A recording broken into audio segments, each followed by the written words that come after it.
जय जगन्नाथ। महाप्रभु कहीं साजंती हाथी वेश, कहीं महाप्रभु ये भाव में वेश शुंड आ बड़ बड़ कान को लगाती कहापाई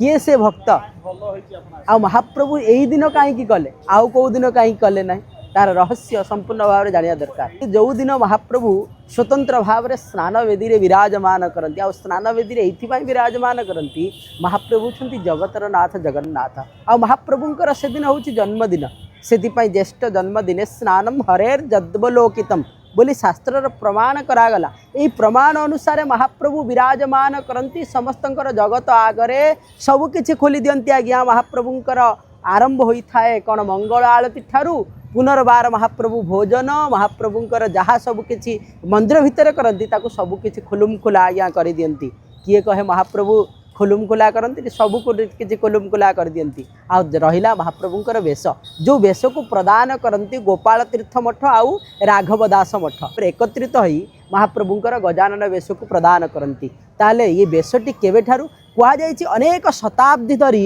महाप्रभुंकर ये वेशटी है आसुची जहाँकि जड़े थिले महाराष्ट्र भक्त जी कि कही मोर प्राण होती गणपति आउ एठाकू आसीछंती आज्ञा महाप्रभुंकर से गणपति को दर्शन करने कही जड़े साधु सत कहीदेले गणपति बई ब्रह्म ब्रह्म जदि अच्छी केवल जगन्नाथंकर धाम रे आउ कौटी नाहंती से तो जगन्नाथ अष्टक लिखा जाइए परम ब्रह्म पीड्य कुबलयुदल पुल्लनयन से परम ब्रह्म को देखापी परम ब्रह्म गणेश को देखार आशा रही तांकर केते नदी नाल को डेई जेते बेले आसचंती महाप्रभु को दर्शन करिसंती महाप्रभु ब्रह्म से चका चका नयन रे अनेइछंती आज्ञा देखीदेले अबाक हो गले आउ अबाक हो जाई कहले ये जीवन रखी लाभ नाई एते बाट धाईकी आसिली एते दिन मोर व्यर्थ गला तपस्यार व्यर्थ गला आसीबार